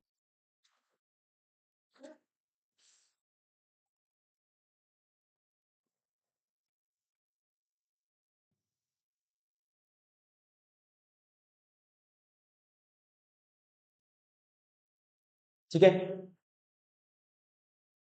देखो सर 36 और 37 बिल्कुल भी इंपॉर्टेंट नहीं है, पर क्या नहीं, ऐसा नहीं करूंगा मैं क्या कहूंगा, 36 क्या कहता है सर, अगर आपने फ्रॉडुलेंटली किसी को इंड्यूस किया, किसी को भड़काया पैसा इन्वेस्ट करने के लिए, आपको कुछ चीजें पता नहीं थी फिर भी आपने बोली, रेकलेसली बोला, केयरलेसली स्टेटमेंट किया, कोई ऐसा स्टेटमेंट जो झूठा है ताकि, या फिर कोई सच को छुपाया ताकि आप सामने वाले को किसी तरह के अग्रीमेंट में इंटर करवा सको, तो सर आप 447 के फ्रॉड के लिए लायबल हो गए। मतलब आपको अगर वो पीपी वाटरफॉल्स वाला सीन याद होगा तो उसमें जो प्रसाद था जो बैठे बैठे होशियारी मार रहा था, तो वो भी 447 वाले फ्रॉड में लायबल हो जाएगा। मतलब ये हमने एक बहुत ब्रॉड कवरेज कर लिया कि किसी को भी शेयर मार्केट में धोखा मत दो। उसके बाद सर सेक्शन 37 क्या कहता है कि अगर एक इंसान है जिसका 34 35 36 किसी में भी लॉस हुआ है, किसी में भी उसके साथ धोखा हुआ है, तो वो केस फाइल कर सकता है सर। या तो वो इंडिविजुअली भी केस फाइल कर सकता है या वो ग्रुप में भी केस फाइल कर सकता है, जैसा उसको ठीक लगे। पर वो एक सूट फाइल कर सकता है अगर उसको लगता है कि उसके साथ धोखा हुआ है। सर वही चीज यहाँ पे लिखा हुआ है सेक्शन नंबर 37 में। पर एक बात याद रखना, सूट हमेशा सिर्फ वो केस फाइल कर सकता है जिसने सब्सक्राइब किया है। अगर तुमने अक्वायर किया है किसी और से, तो आप ये केस फाइल नहीं कर सकते ये बोल के कि प्रोस्पेक्टस मिसलीडिंग है। भाई प्रोस्पेक्टस एक ऐसा स्टेटमेंट है जो आपको देखना ही नहीं चाहिए था। अगर आप सब्सक्राइब कर रहे हो तो आप देखोगे, पर आप अक्वायर कर रहे हो तो आपको देखना ही नहीं चाहिए था। जबरदस्ती की होशियारी मारोगे तो गलती तो हो गई, हम उसके लिए कंपनी को पनिश नहीं करेंगे। सर ये 36 और 37 हो गया, फालतू से सेक्शन था। आगे सुनो 39 और 40 बहुत इंपॉर्टेंट है। 39 कहता है अलॉटमेंट के बारे में और 40 कहता है आपकी किसके बारे में, सिक्योरिटीज के बारे में। इधर ध्यान से सुनना सर, सेक्शन 39 कहता है कि अगर आपको अलॉटमेंट करना है ना, तो दो कंडीशन मीट करना पड़ेगा। एक तो आपका मिनिमम एप्लीकेशन मनी आया होना चाहिए और दूसरा आपका सब्सक्रिप्शन मनी आया होना चाहिए। सर एप्लीकेशन मनी कैसे, कैश में आएगा? नहीं सर, एप्लीकेशन मनी जो है ना, आपको कौन से मोड में आएगा, चेक में या अदर इंस्ट्रूमेंट में? या तो चेक के फॉर्म में आएगा या अदर इंस्ट्रूमेंट के फॉर्म में आएगा। तो आपका एप्लीकेशन मनी जो है वो चेक के फॉर्मेट में आएगा या फिर अदर इंस्ट्रूमेंट के फॉर्मेट में आएगा। और दूसरा, कितना एप्लीकेशन मनी आना चाहिए सर, 5% ऑफ नॉमिनल वैल्यू तक आपका एप्लीकेशन मनी आ जाना चाहिए। और अगर या फिर और सिमिलरली आपका सब्सक्रिप्शन मनी भी मिनिमम आ जाना चाहिए। मिनिमम कितना सब्सक्रिप्शन होना चाहिए, जितना आपने प्रोस्पेक्टस में लिखा है। अरे 90 95 कुछ भी मत करो, सेबी में अलग अलग रेट से अलग अलग टाइप ऑफ इश्यूज के लिए, तो एक 90 या 95% नहीं है। आप समझो कि हमारे लॉ में क्या लिखा है, प्रोस्पेक्टस में जो तुम जितना परसेंटेज लिखोगे ना, उतना प्रोस्पेक्टस उतना मिनिमम सब्सक्रिप्शन आना चाहिए। दोनों कंडीशन मीट हो गए ना, तो आप क्या करोगे, आप अलॉटमेंट की तरफ जाओगे। अगर दोनों कंडीशन में से एक भी मीट नहीं हुआ, तो आप रिफंड करने जाओगे। सर रिफंड कब करना पड़ेगा? लॉ ने कहा within 30 days of issue. Sir इन्होंने कहा, क्या कहा है ये देखो, if the stated amount is not received from the date of prospect is not received within 30 days from the date of the issue of prospectus. जब आपने issue किया तो आपको रिफंड करना पड़ेगा। मतलब विद इन 30 डेज के अंदर नहीं आया तो आप रिफंड की तरफ बढ़ जाओगे। और रिफंड फिर कितने दिन के अंदर करोगे, रिफंड आप 15 दिन के अंदर करोगे। मतलब सर मान लो अगर आपने शेयर्स इशू किया, प्रोस्पेक्टस इशू किया यहाँ पे, तो इसके 30 दिन के अंदर डिसाइड कर लो एप्लीकेशन मनी आया कि नहीं और आपका सब्सक्रिप्शन मनी आया कि नहीं। जब ये दोनों की बात हो जाए ना, तो उसके बाद हमने कहा 15 दिन के अंदर क्या कर देना, 15 दिन के अंदर रिफंड कर देना। नहीं रिफंड करोगे ना, तो 15% पर एनम का इंटरेस्ट लगाएंगे। कितना? 15% पर एनम का इंटरेस्ट लगाएंगे। और ये इंटरेस्ट कौन देगा पता है? कंपनी नहीं, आपके डायरेक्टर्स जो है ना, वो जॉइंटली और सेवरली लायबल होंगे। कि तूने पैसा कैसे रखा शेयर होल्डर का, तू जॉइंटली और सेवरली लायबल होगा अगर तूने क्या किया, अगर तूने 15 दिन के अंदर रिफंड नहीं कर पाया तो। पर सर अगर रिफंड करने की जरूरत ही नहीं पड़ी तो, अगर रिफंड करने की जरूरत ही नहीं पड़ी तो तू अलॉटमेंट कर देना। और अगर अलॉटमेंट करेगा तो और भी अच्छा है। सर अलॉटमेंट करोगे ना, तो एक रिटर्न ऑफ अलॉटमेंट भरना पड़ेगा आपको इन द फॉर्म PAS3। आप क्या करोगे, अलॉटमेंट करोगे तो PAS3 में एक रिटर्न ऑफ अलॉटमेंट भरोगे विद इन 30 डेज। किसको जमा करते हो सर आप, ये ROC को। ये PS3 रिटर्न ऑफ अलॉटमेंट में आप क्या लिखोगे sir, what will you write in this PS3? Please listen to me very carefully. Sir जब आप PS3 रिटर्न ऑफ अलॉटमेंट भर रहे हो ना राजा, तो उसमें आपको ये लिखना पड़ेगा। सबसे पहले तो आपके अलॉटीज का लिस्ट दो कि भैया उनका नाम क्या है, ऑक्यूपेशन क्या है, बिजनेस क्या करते हैं, सारी चीजें बताओ। अलॉटीज का पूरा डिटेल दे देना। उसके साथ साथ तीन स्पेशल चीजें देनी पड़ सकती है, मेरी बात ध्यान से सुनना। अगर आपने कुछ शेयर्स इशू किए हैं for consideration other than cash, मतलब सर आपने कैश में कंसिडरेशन नहीं लिया, अदर देन कैश में कंसिडरेशन लिया। जैसे कि आपने एक बिल्डिंग खरीदा और बिल्डिंग के बदले में शेयर्स दे दिए, तो उस केस में आप जब अपना रिटर्न ऑफ अलॉटमेंट दे रहे हो ना PS3, किसको, ROC को, तो साथ साथ में ये जो आपने बिल्डिंग खरीदा होगा उसका सेल कॉन्ट्रैक्ट भी दे देना। सर अगर सेल कॉन्ट्रैक्ट नहीं है राइटिंग में, तो इसको राइटिंग में लिखना और फिर सेल कॉन्ट्रैक्ट दे देना। और साथ में आपने रजिस्टर्ड वैल्यूअर का वैल्यूएशन करवाया होगा, तो ये जो रजिस्टर्ड वैल्यूएशन का वैल्यूएशन रिपोर्ट है ना, वो भी दे देना। मतलब ROC को चैन नहीं है, ROC बोले मुझे नींद ना आए, मुझे चैन ना आए, मुझे सब कुछ लाके दे दे तू अपने घर का।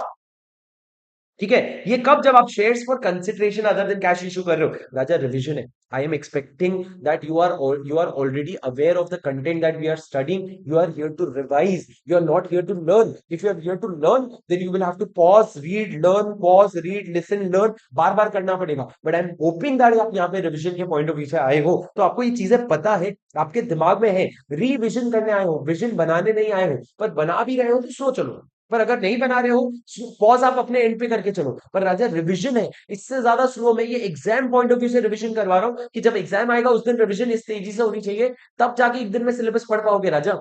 अब मेरी बात सुनो सर, पहला हो गया अगर shares for consideration other than cash हो। दूसरा राजा, अगर आपने बोनस शेयर इशू किया ना, तो बोनस शेयर इशू करने के लिए तुमने ओआर पास किया होगा, वो ओआर की कॉपी आरओसी को दे देना। और अगर कोई 62(1)(c) वाला इशू है, जो 62(1)(c) में मैं आपको बताऊंगा, तो उस केस में आप अपना जो भी रजिस्टर्ड वैल्यूअर का वैल्यूएशन है ना, वो रिपोर्ट दे देना। पर ये तीनों चीजें तीनों अलग अलग केस में आप आरओसी के पास जमा कर देना आपके रिटर्न ऑफ अलॉटमेंट के साथ।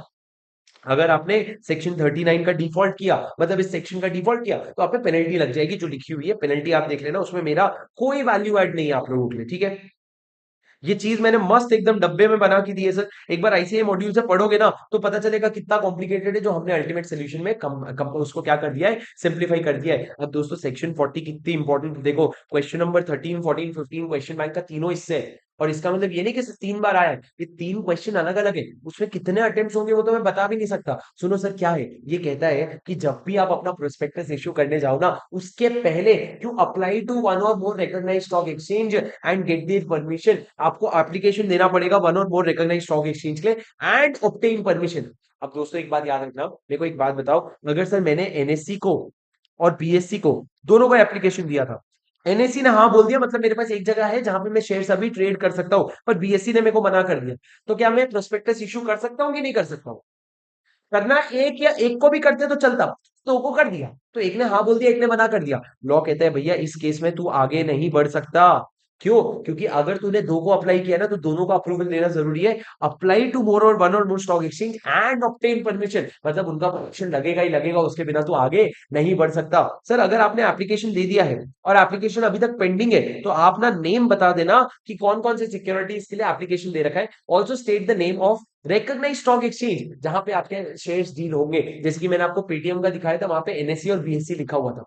उसके बाद दोस्तों, जो भी आपको एप्लीकेशन मनी का पैसा आता है ना, एप्लीकेशन मनी का पैसा आएगा ना, उसको अपनी जेब में मत रखना, उसको एक सेपरेट बैंक अकाउंट में रखना, जो एक शेड्यूल्ड बैंक के पास खुलवा रखा है, और उसके सिर्फ दो ही यूज होंगे, मात्र दो यूज होंगे, याद करो। सबसे पहला, to be adjusted against allotment, आप उसको अलॉटमेंट के सामने एडजस्ट करोगे, या फिर आप उसको रीपेमेंट के लिए यूज करोगे। अगर आप पैसा रिफंड कर रहे हो, अगर आप पैसा रिफंड कर रहे हो, तो आप उसको रीपेमेंट के लिए यूज करोगे। सर सर ये दो ही यूज है किसके, आपके एप्लीकेशन मनी के, इसके अलावा कोई भी यूजेज नहीं है। उसके बाद दोस्तों पॉइंट नंबर 4 छोड़ दो, पॉइंट नंबर 5 आप पढ़ लेना, पेनल्टी है। पॉइंट नंबर 6 बताता हूं मैं आपको, अंडर राइटिंग कमीशन। दोस्तों अगर आप अंडर राइटिंग कमीशन देना चाहते हो, तो आपको 6 कंडीशन का ध्यान रखना पड़ेगा। सबसे पहला, it should B authorised bye AOA, आपके एओए में अथॉरिटी दी होनी चाहिए।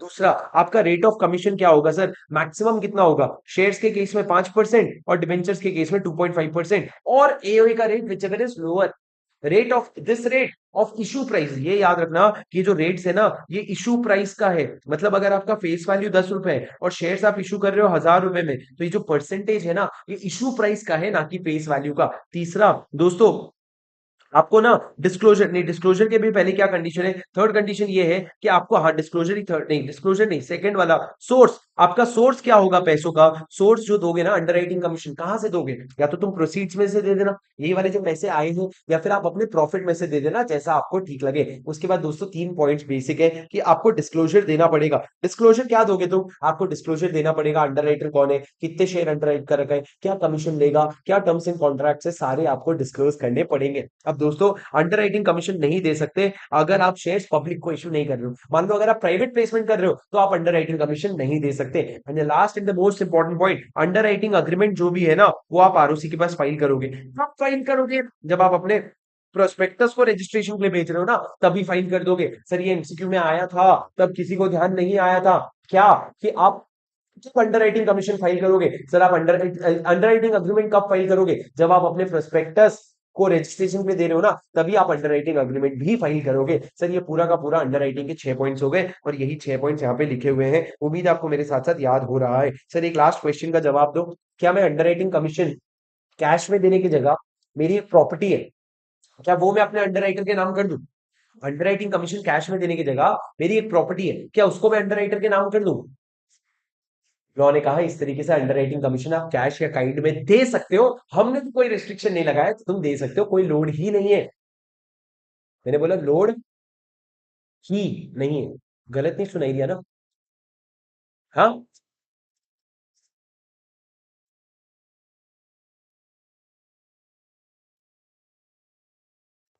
आगे बढ़ू सर, बस 2 सेक्शन बचे, आगे बढ़ू। हाँ जी। चलो सर, सेक्शन नंबर 41 क्या कहता है? 41 बात करता है बेटा आपके डिपॉजिटरी रिसीट्स के बारे में। ध्यान से सुनना डिपॉजिटरी रिसीट्स के बारे में, वरना नहीं समझेगा। जो मैं बता रहा हूं वो सुनना, जो मैं बता रहा हूं सिर्फ उतना सुनना। सर क्या कहता है, अगर एक कंपनी चाहे तो एक अपने इंडिया के बाहर डिपॉजिटरी रिसीट्स इशू करवा सकता है बाहर के लोगों को। पर कैसे करवाएगा सर, उसका प्रोसीजर क्या होता है? ध्यान से सुनना। अगर आप डिपॉजिटरी रिसीट इशू करवाना चाहते हो तो उसका प्रोसीजर ये होता है कि कंपनी को ढूंढना पड़ेगा एक डोमेस्टिक कस्टोडियन बैंक। एक डोमेस्टिक कस्टोडियन बैंक, टेक्निकल है सर ये, थोड़े से नाम सुन लो बस। डोमेस्टिक कस्टोडियन बैंक, वो डोमेस्टिक कस्टोडियन बैंक को आप अपने शेयर्स इशू करोगे। आप अपने शेयर्स इशू करने के बाद शेयर्स कस्टडी में दोगे उनके। जैसे ही आप शेयर्स कस्टडी में दोगे तो वो डोमेस्टिक कस्टोडियन बैंक अपने ओवरसीज डिपॉजिटरी बैंक को बोलेगा कि भैया मेरे पास कस्टडी में शेयर्स आ गए, अब तो एक काम कर, डिपॉजिटरी रिसीट्स वहां के लोगों को इशू कर दे। तो इस तरीके से कंपनी डिपॉजिटरी रिसीट्स इशू करती है। सर एक हो गया डोमेस्टिक कस्टोडियन बैंक, मतलब इंडिया में ही एक बैंक होगा। एक होगा ओवरसीज डिपॉजिटरी बैंक, जो इंडिया के बाहर वाला बैंक होगा। तुम समझ लो ये जेपी मॉर्गन है, या फिर तुम समझ लो ये एसबीआई है, और ये एसबीआई का बाहर का ब्रांच है, ये एसबीआई यूएस का ब्रांच है। अब दोस्तों, जो इंडिया वाला एसबीआई है उसके कस्टडी में मैंने अपना शेयर्स दिया, और ये क्योंकि इंडिया वाला है तो हमने बोला डोमेस्टिक क्योंकि इंडियन है, कस्टडियन क्योंकि कस्टडी में शेयर्स दिया, एंड बैंक क्योंकि बैंक है। और उसके बाद उसने क्या किया, उसने बैकएंड से अपने बाहर वाले बैंक को बोला कि चल अब आगे जाके डिपॉजिटरी इशू कर दे। सर बैंक बाहर वाला है तो ओवरसीज क्या इशू कर रहे हैं, डिपॉजिटरी रिसीट, तो इसलिए depository bank. Overseas depository bank, जो डिपॉजिटरी रिसीट्स, ये एक इंस्ट्रूमेंट है सर। जैसे शेयर्स एक इंस्ट्रूमेंट होता है ना, वैसे इंस्ट्रूमेंट है। अरे वो गिटार वाला इंस्ट्रूमेंट नहीं है, ये सर इंस्ट्रूमेंट है। कैसे बजता है मैं नहीं बताऊंगा इसको कैसे बजाना है। सुनो, डिपॉजिटरी रिसीट कौन सा इंस्ट्रूमेंट है? जैसे शेयर्स एक इंस्ट्रूमेंट है, वैसे वो एक इंस्ट्रूमेंट है और आप उसको इशू करते हो। अब सर ये हो गया कॉन्सेप्ट कि आपका जीडीआर क्या होता है, ग्लोबल डिपॉजिटरी रिसीट क्या होता है। पर हमको उससे मतलब नहीं है, लॉ क्या बोलेगा, लॉ तुमको प्रोसेस बताएगा। सबसे पहले बियर पास करो। बियर मतलब, हाँ सर यू नो, अरे बियर पास करो मतलब बोर्ड रेजोल्यूशन पास करो, कैसी सोच है तुम्हारी। दूसरा, एसआर पास करो सर, शेयर होल्डर का स्पेशल रेजोल्यूशन पास करो।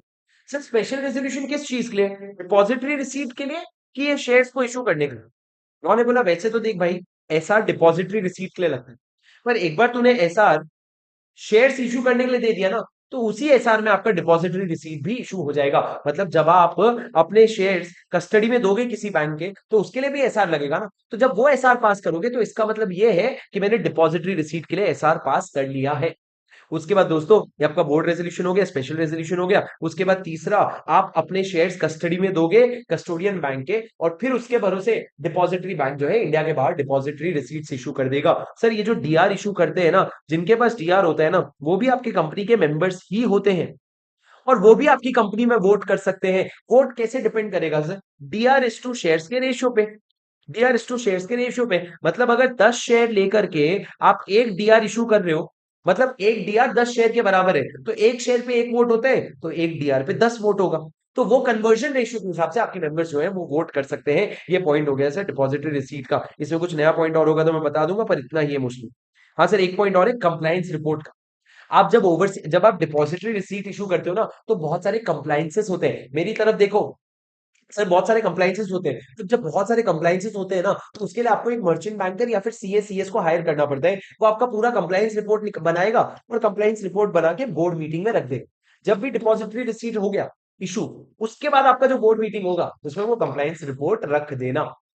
सर अब ये जो इशू आप कर रहे हो डिपॉजिटरी रिसीट, ये पब्लिक ऑफर के थ्रू भी हो सकता है, प्राइवेट प्लेसमेंट भी हो सकता है, और बाकी सारी बातें आप समझ जाओगे। बस इतनी सी बात है सर। ये पूरा का पूरा नया कॉन्सेप्ट है जो आपके पुराने में इसमें नहीं था। आपके न्यू सिलेबस में इन्होंने ऐड किया है सेक्शन 41। बोला ये भी पढ़ के जाओ। जितना फालतू कॉन्सेप्ट होता जा रहा है उतने जोश में ये लोग इंक्लूड करते जा रहे हैं। ठीक है, and are you ready for the last section of this revision? Sir अगर वीडियो पसंद आया तो वीडियो लाइक करना बनता है कि नहीं?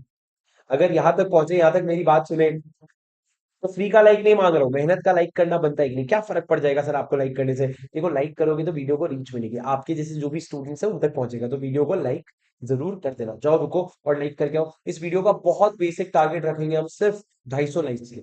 इतना तो कर ही दोगे, 250 लाइक्स तो कर ही दोगे। खतरनाक सेक्शन 42 चिल्लर बना के देता हूं, अभी देखो स्क्रीन पे मेरे।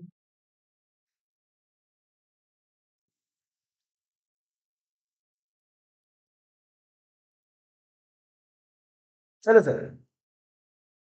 ऑलराइट गाइस, 42 सेक्शन नंबर 42, ये देखो, इधर देखो भाई। ओ भाई, प्राइवेट प्लेसमेंट कुछ भी नहीं है, प्राइवेट प्लेसमेंट इधर देखो। सर प्राइवेट प्लेसमेंट क्या कहता है राजा? प्राइवेट प्लेसमेंट क्या कहता है, इधर मेरी बात ध्यान से सुनना। प्राइवेट प्लेसमेंट ये कहता है कि हम, अगर एक कंपनी है, राजा ध्यान से सुनना, अगर एक कंपनी है, कंपनी क्या कर रहा है, वो अगर कुछ लिमिटेड शेयर होल्डर्स को शेयर्स इशू करना चाहता है, तो कंपनी क्या करेगा? Private placement. प्राइवेट प्लेसमेंट के लिए क्या होगा? बोर्ड का मीटिंग होगा। बोर्ड ना कुछ लोगों को आइडेंटिफाई करेंगे, इनको कहते हैं सिलेक्ट ग्रुप ऑफ पर्सन, जिनको भी सिलेक्ट करेंगे इनको हम कहते हैं आइडेंटिफाइड पर्सन। ये आइडेंटिफाइड पर्सन को ये लोग क्या करेंगे? एक पीपो का फॉर्म भेजेंगे। पीपो का फॉर्म में क्या होगा? पूरे कंपनी का डिटेल्स होगा, मैंने आपको दिखाया था। पीपो का फॉर्म का फॉर्मेट है PAS4। ये पीपो का फॉर्म देंगे और बोलेंगे तुम अगर चाहो तो हमारी कंपनी में इन्वेस्ट कर सकते हो। सर ये जनरल पब्लिक इंटरेस्ट के लिए नहीं है, कुछ सिलेक्टेड लोग हैं। और ये सिलेक्टेड लोग मैक्सिमम कितने हो सकते हैं? लॉ ने बोला मैक्सिमम 200 लोग हो सकते हैं, 200 से ज्यादा नहीं हो सकते। 200 से ज्यादा नहीं हो सकते। अब सर ये 200 की जो लिमिट है ना, ये एग्रीगेट लिमिट है, एक साल की। पर sir aggregate for what? For each kind of security, मतलब इक्विटी का 200, डिबेंचर का 200, प्रेफरेंस का 200। ये 200 मेंबर, 200 मेंबर, 200 मेंबर को आप इक्विटी, प्रेफरेंस और डिबेंचर शेयर्स इशू कर सकते हो। ये क्या हो गया? ये आपका 200 का लिमिट हो गया। पर राजा जब आप 200 का लिमिट गिनोगे ना, तो 200 के लिमिट में दो लोगों को एक्सक्लूड कर देना। कौन दो लोगों को? एक तो आपके QIBs, क्वालिफाइड इंस्टीट्यूशनल बायर्स, जो बड़े बड़े बायर्स होते हैं, और दूसरा, अगर आप किसी एम्प्लॉइज को शेयर्स दे रहे हो ईसॉप के अंडर, तो वो वाली चीज इसमें इंक्लूड नहीं होगी, वो वाली चीज इसमें इंक्लूड नहीं होगी। ये दोनों को एक्सक्लूड कर देना 200 की गिनती करते वक्त। पर अगर आप एक NBFC, सॉरी, अगर आप एक हाउसिंग फाइनेंस कंपनी हो, हाँ, और अगर आप एक NBFC हो, नॉन बैंकिंग फाइनेंशियल कंपनी हो, तो फिर ये एक्सक्लूड नहीं करोगे। मतलब हाउसिंग फाइनेंस कंपनी और NBFC को ये जो एक्सेप्शन है, ये एक्सेप्शन अप्लाई नहीं होता है।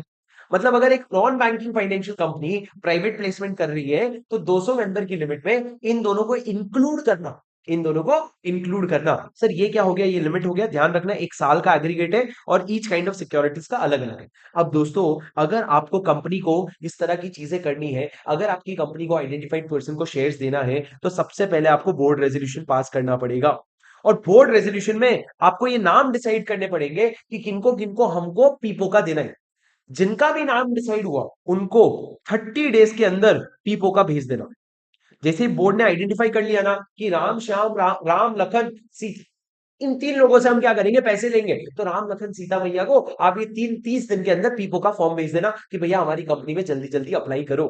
सर अब ये पीपो का इशू करने के पहले आपको SR पास करना पड़ेगा। SR पास करना पड़ेगा, शेयर होल्डर का अप्रूवल लेना पड़ेगा। और शेयर होल्डर का अप्रूवल लेने के लिए उनको जो नोटिस भेजोगे ना, उसमें एक एक्सप्लेनेटरी स्टेटमेंट अटैच करोगे, क्योंकि आपको पता है सेक्शन 102 जो चैप्टर 7 में हम पढ़ेंगे, वहां पे लिखा हुआ है कि हर SR के पीछे एक्सप्लेनेटरी स्टेटमेंट लगेगा। उसमें आप पूरा डिटेल बताना कि क्या बेसिस है प्राइस का, वैल्यूएशन करवाया क्या, कितना अमाउंट रेज कर रहे हैं प्राइवेट प्लेसमेंट से, सारी चीजें बताना। और ये बताने के बाद, SR पास करने के बाद ही आप क्या कर सकते हो? पीपो का इश्यू कर सकते हो। लेकिन दोस्तों, SR का भी जो प्रोविजन है ना, it will become not applicable अगर तुम क्या इशू कर रहे हो पता है? तुम NCD इशू कर रहे हो। और ये जो NCD इशू कर रहे हो ना, ये लिमिट के अंदर है, 180 सबसेक्शन 1 क्लॉज सी के। 180 सबसेक्शन 1 क्लॉज सी के लिमिट के अंदर है। सर 180 सबसेक्शन 1 क्लॉज सी क्या है? ये है आपका paid up share capital plus free reserve plus security premium account. इसके लिमिट के अंदर अगर नॉन कन्वर्टेबल डिबेंचर इशू कर रहे हो by way of private placement, by way of private placement, तो आपको SR पास करना नहीं पड़ेगा। SR पास करना नहीं पड़ेगा। और भाई अगर NCD इशू कर रहे हो और लिमिट के ऊपर भी चला जाता है ना, तो भैया 1 SR for year, for the year, मतलब आप एक साल में एक SR पास करोगे ना, तो उस SR को पास करने के बाद आप पूरे साल बिंदास फॉरेन कर सकते हो, बिंदास प्राइवेट प्लेसमेंट कर सकते हो, टेंशन नहीं है। मतलब एक SR पास करके साल भर का काम हो जाएगा। और तीसरी चीज, सर वैसे तो आपको एक्सेप्शन नहीं है, पर हमने एक और एक्सेप्शन दिया कि अगर क्वालिफाइड इंस्टीट्यूशनल बायर को कर रहे हो ना, तो जो SR है वो भी 1 से 9 ईयर लगेगा। मतलब एक बार अगर SR पास कर लोगे तो आपका काम हो जाएगा। ये क्या हो गया सर? ये आपके SR का प्रोविजन हो गया। तो पहले PR हो गया, फिर एसआर हो गया, ये होने के बाद आपने पीपो का फॉर्म भेज दिया। पीपो का फॉर्म भेजने के बाद सर ये लोग क्या करेंगे, एप्लीकेशन मनी देंगे आपको। क्या देंगे, एप्लीकेशन मनी देंगे। सर ये क्या कैश में दे सकते हैं? बिल्कुल भी नहीं, लॉ में क्लियरली लिखा है कि भैया या तो तुम मेरे को चेक दे देना, या तो तुम मेरे को डिमांड ड्राफ्ट दे देना, या कोई और बैंकिंग चैनल से दे देना, पर उसके अलावा मेरे को कहीं से भी और से पैसा नहीं चाहिए। This application money has to come from the right sources. अब दोस्तों ये जो एप्लीकेशन मनी है, याद रखना, इसको तुम एक सेपरेट बैंक अकाउंट में रखोगे जो तुम हमेशा करते हो, और इसके दो ही यूज हो सकते हैं, या तो एडजस्टमेंट अगेंस्ट अलॉटमेंट या फिर रिफंड। ये तो बच्चों वाली बात है, ये तो हमने वहां पे भी पढ़ा था। अब क्या हुआ सर, एप्लीकेशन मनी आने के ना 60 डेज के अंदर अलॉटमेंट कर देना। 60 डेज के अंदर अलॉटमेंट कर देना, 60 दिन के अंदर अलॉटमेंट हो जाना चाहिए। अगर 60 दिन के अंदर अलॉटमेंट नहीं कर पाए तो उसके 15 दिन के अंदर क्या करोगे पता है, रिफंड। पर अगर नहीं रिफंड कर पाए तो इंटरेस्ट लगेगा। कितना लगेगा इंटरेस्ट पता है राजा? 15% नहीं लगेगा, 15% नहीं लगेगा, 12% पर एनम का इंटरेस्ट लगेगा। क्या बात कर रहे हो सर आप? सेक्शन 30 में जब इसके पहले वाला सेक्शन था तो उसमें 15% का इंटरेस्ट था, यहाँ 12%। ऐसा क्यों? क्योंकि वहां पब्लिक के पैसे थे, यहाँ पे कुछ सिंधी प्राइवेट लोगों के पैसे, तो बहुत ज्यादा फर्क है सर। पब्लिक के पैसे में 15% जल्दी वापस कर, यहाँ पे 12%। नहीं करेगा तेरी मर्जी। ये 12% कब से शुरू होगा सर? आपके 61st डे से शुरू होगा। सर एक चीज बताओ, ये सारे कॉन्सेप्ट ना याद होते हैं। आपको मैं कसम बता रहा हूँ, मेरी कसम बता रहा हूँ, भगवान कसम बता रहा हूँ, मेरे सामने कुछ भी नोट्स वगैरह कुछ भी नहीं खुले। In all my screen everywhere there is no book near, there is no law का बुक। सिर्फ टैक्स का बुक रखा हुआ है, लॉ की कोई किताब नहीं है। पर फिर भी ये सारी चीजें मेरे को दिमाग में पेज पलट पलट के दिख रही है। वैसे पहले पेज में ऊपर डेफिनेशन लिखा हुआ है, नीचे ये लिखा हुआ है, पहला एक लाइन लिखा हुआ है, कहता है सेकंड सब सेक्शन से अप्लाई होगा। फिर उसके बाद अगला पेज पलटाते हैं, वहां पे एसआर का एक सेक्शन है, फिर नीचे वहां पे मोड्स वगैरह लिखे हुए हैं, फिर अगला मेरे को दिख रहा है। It comes with experience, that is fine. तुमको यहां नहीं पहुंचना है, पर तुमको ना एक बार मेरे साथ इस तरीके से पढ़ना है। एक बार ये कॉन्सेप्ट बन गया ना आपके नोट्स में, एक पेज, एक A4 साइज का पेपर ले लो, ये बना लो अपने आप से। सर 2 घंटा ज्यादा लग जाएगा ना। याद रखना, आज कोई चीज जो 2 घंटा ले, 4 घंटा ले, आज मतलब अगर आप एग्जाम प्रेपरेशन लीव के 4 महीने पहले की बात कर रहा हूँ, 3 महीने पहले की बात कर रहा हूँ, अगर 3 घंटा खर्च करके एग्जाम के पहले का 5 मिनट भी बचता है ना, it is worth it. And this chart is going, you have to make this. I will not give you a made chart. वो तो फिर तो आईसीआई मॉड्यूल तुमको आईसीआई मॉड्यूल देता है ना, खतरनाक पढ़ते हो क्या तुम? वो तो उसने बनाया, तुमने क्या बनाया? क्लास में बना लिया। I am super proud of you. Free में रिवीजन देख रहे हो, क्लास नहीं करी, बना लो अभी, कुछ तो कर लो। कहीं तो सेटल होना पड़ेगा सर। सुनो सर, ये हो गया आपका 15 डेज के अंदर रिफंड आ गया, और 12% पर एनम का क्या लगेगा आप पे, इंटरेस्ट लगेगा। और इंटरेस्ट लगने के बाद ये क्या हो गया, ये आपका पूरा प्राइवेट प्लेसमेंट का लगभग प्रोविजन हो गया। छोटी छोटी और बातें हैं जो मैं बताता हूँ। सबसे पहला सर, नो पब्लिक इनविटेशन। आप पब्लिक से पैसा नहीं मंगवा सकते, आप पब्लिक को किसी भी तरीके से इनवाइट नहीं कर सकते कि आओ और मेरी कंपनी में पैसा लगाओ। प्राइवेट प्लेसमेंट कर रहे हो, so you are prohibited from inviting public to subscribe. दूसरा दोस्तों, नो फ्रेश ऑफर। ये बात ध्यान रखना, इस पे क्वेश्चन भी आ रखा है। आपका प्रोहिबिशन है कि अगर आपका एक प्राइवेट प्लेसमेंट चल रहा है तो जब तक वो कंप्लीट नहीं हो जाता, या उसको आप विड्रॉ नहीं कर लेते, या अबैंडन नहीं कर लेते, अबैंडन मतलब कैंसिल नहीं कर देते, तब तक आप न्यू प्राइवेट प्लेसमेंट नहीं कर सकते। आप नया प्राइवेट प्लेसमेंट नहीं कर सकते जब तक आप पुराने वाले को कंप्लीट या विड्रॉ नहीं कर लेते। सर ये क्या हो गया, ये पूरा का पूरा प्रोविजन आपके प्राइवेट प्लेसमेंट के मेजर सारे पार्ट्स हो गए। छोटे छोटे पार्ट्स हैं, जैसे कि आपको एक पीएएस 5 में आपको क्या करना। अच्छा एक सेकेंड, मैं एक चीज बताना भूल गया कि आपका ये तो रिफंड हो गया 15 दिन के अंदर, लेकिन अगर आप अलॉटमेंट की तरफ जा रहे हो ना, तो अलॉटमेंट करने के बाद सर आपको वही रिटर्न ऑफ अलॉटमेंट भरना पड़ेगा आरओसी को। कितने दिन के अंदर राजा? सर वैसे तो रिटर्न ऑफ अलॉटमेंट 30 दिन के अंदर भरते हो, पर यहाँ पे सिर्फ 15 ही दिन मिलेंगे। क्यों सर? पिछले वाले में 30, यहाँ पे 15 क्यों? क्योंकि पिछले वाले में लिस्ट ऑफ अलॉटी सोच कितना लंबा होगा, पब्लिक ऑफर था। यहाँ पे तो छोटू सा लिस्ट ऑफ अलॉटी है, और वो भी तुमको पहले से पता है कि सिलेक्टेड पर्सन है, तो यहाँ पे 15 दिन के अंदर जमा कर सकते हो। 15 डेज के अंदर रिटर्न ऑफ अलॉटमेंट भर देना, वरना इसका कॉन्ट्रवेंशन किया तो सर इसका फाइन ना अप टू 25 lakhs का है। मतलब बहुत बड़ी बात है, हम लोग मजाक मजाक में बहुत लंबा खेल गए। उसके अलावा सर आपके प्राइवेट प्लेसमेंट का पनिशमेंट इंपॉर्टेंट है, एक बार पढ़ लेना पनिशमेंट क्या है। पनिशमेंट में लिखा हुआ है कि आपको जितना अमाउंट आपने लिया प्राइवेट प्लेसमेंट में, और 2 crores which ever is lower तक का आपको फाइन लग सकता है अगर आपने इस सेक्शन का कॉन्ट्रवेंशन किया। इस सेक्शन का सबसे लास्ट इंपॉर्टेंट पॉइंट बता दूं सर, आपका 200 का लिमिट है, 200 से ज्यादा लोगों को आप प्राइवेट प्लेसमेंट नहीं कर सकते। पर अगर आपने 200 से ज्यादा लोगों को प्राइवेट प्लेसमेंट किया तो उसको डीम्ड पब्लिक ऑफर मानेंगे।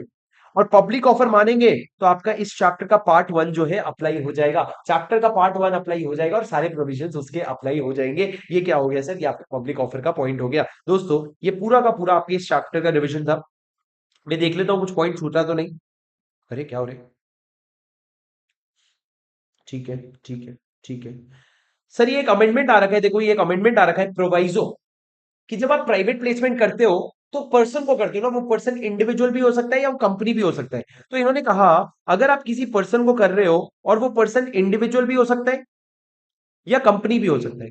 राजा, अगर वो इंडिविजुअल होकर के नेशनैलिटी उसकी एक ऐसे कंट्री की है, या अगर वो कंपनी है और वो इनकॉर्पोरेट एक ऐसे कंट्री में हो रखा है जो इंडिया के साथ लैंड बॉर्डर शेयर करता है, जैसे कि आपका नेपाल, भूटान, अफगानिस्तान, पाकिस्तान जो लैंड बॉर्डर शेयर करते हैं, उस कंट्री में अगर तुम रहते हो और उनको अगर प्राइवेट प्लेसमेंट किया जा रहा है ना, तो तब तक नहीं कर सकते जब तक ये लोग हमारे कंसर्न सेंट्रल गवर्नमेंट के डिपार्टमेंट का अप्रूवल नहीं ले लेते। और ये अप्रूवल जो है ना, ये अप्रूवल जो है ना, ये पीपो का फॉर्म के साथ आप रिटर्न करोगे। जब आपको एज अ पर्सन पीपो का फॉर्म मिलेगा, तो जब आप उसको भर के वापस करोगे ना, तब आपको ये अप्रूवल देना पड़ेगा, तभी आपको प्राइवेट प्लेसमेंट हो सकता है। नो ऑफर और invitation shall be made to a body corporate incorporated in this act or nationality of a country which shares a land border with India unless such person has obtained government approval under the FEMA rules and such approval is attached with the PIPO का। ये पढ़ लेना, पढ़ लेना, पढ़ लेना। हो गया, हो गया, हो गया, हो गया, हो गया, हो गया, हो गया, हो गया, हो गया, हो गया, हो गया, हो गया। अरे ऐसे ही वो निपटाया नहीं भाई, एक एक छोटी छोटी चीज बताओ, सारी चीजें खत्म हो गई सर। और इसके साथ we have done a complete comprehensive revision of this chapter. Sir ये रिवीजन जो है हमारे पिछले बार के रिवीजन से 10 मिनट ज्यादा लगा, naturally because of addition of a few sections और बीच में छोटी छोटी चीज जो ऐड हुई है। अदरवाइज रिवीजन बहुत परफेक्ट था और इससे ज्यादा इससे कम टाइम में नहीं हो सकता। I really hope you enjoyed this revision and I hope you're going to share this with a lot of your friends and help me reach out to a broader audience. Show some love in the comments. If this video was really helpful, मेहनत लगती है राजा, तो please जरा comment में जाकर के कुछ अच्छा बोल देना, because your appreciation is my motivation and that is what keeps me going. All right, thank you guys. I hope you enjoyed this revision. I will see you in the next chapter's revision. Until then, take care. This is your CA buddy Shubham Singhal signing off.